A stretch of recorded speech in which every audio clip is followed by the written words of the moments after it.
This next mindfulness practice is designed to help you to identify roadblocks. Again, we will begin experimenting with this by practicing a form of mindfulness. So I invite you to find a comfortable place to sit. I invite you to bring your awareness inward. If you haven't experimented with closing your eyes during your mindfulness practice and you want to experiment with closing your eyes, this might be a good exercise to begin experimenting with that. Again, you don't have to close your eyes to practice mindfulness or to meditate. You can also just find a soft place to gaze. But sometimes closing our eyes can help us to sense what's happening internally on a deeper level. Again, I'm going to pose some questions for you to reflect on. And as you reflect upon these questions, I want you to observe what you notice happening internally, what thoughts arise, what body sensations arise, what emotions arise, and what belief systems arise. Again, I want to play with the idea that you are the observer of these things. You are witnessing them from a sense of separation, to better understand where they come from and how they impact you. I'd like you to experiment with the idea of belief systems that you have about yourself. Are there stories that you tell yourself about yourself? Do you perhaps believe that you need to be perfect? Or that things need to be perfectly clean? Does your mind sometimes ruminate and worry about the future or the past? If you had to identify your belief system about yourself, what might it be? Specifically, when you think about how other people perceive you or view you, are there stories that you tell yourself? For example, if someone doesn't return a phone call, what is your typical response, or a text message? Do you think, oh, they must be busy and they'll get back to me later? Or do you think, oh, maybe they don't want to talk to me? Maybe they're avoiding me. Maybe they're out with somebody else.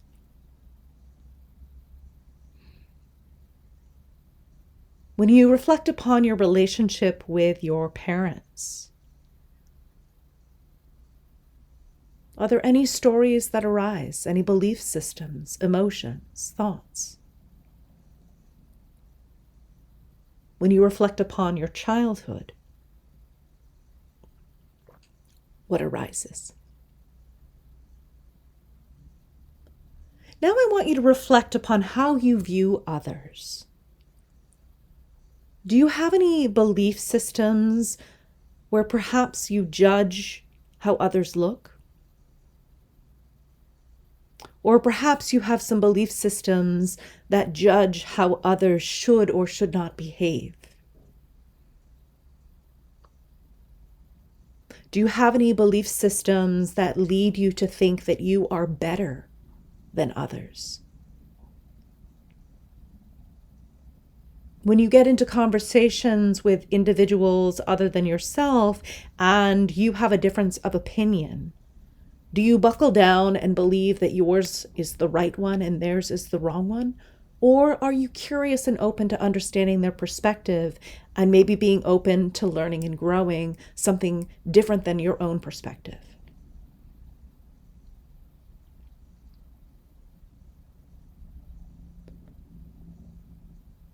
If during these questions you noticed any sense of disharmony within yourself, this is an indication that you might have a wound that needs healing. Anytime we judge ourselves or others as less than, and we are not curious and open and compassionate, it is usually an indication that there is a wound.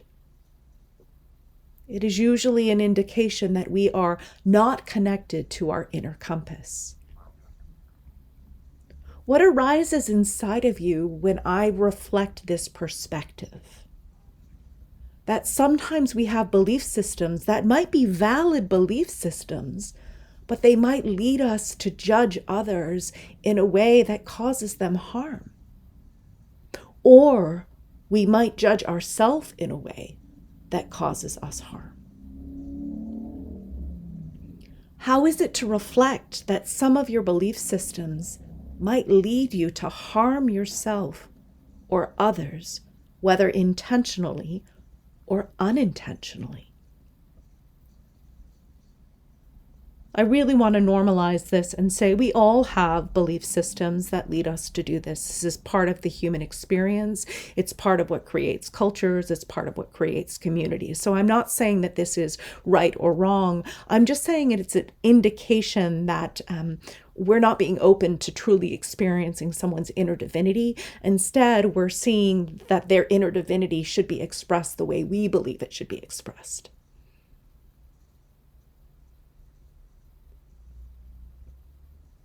I invite you now to create some sort of ritual exploring what this exercise was like for you. Perhaps journaling, creating some form of art project, perhaps a movement piece, again, or any other form of creative expression that you feel called to experiment with.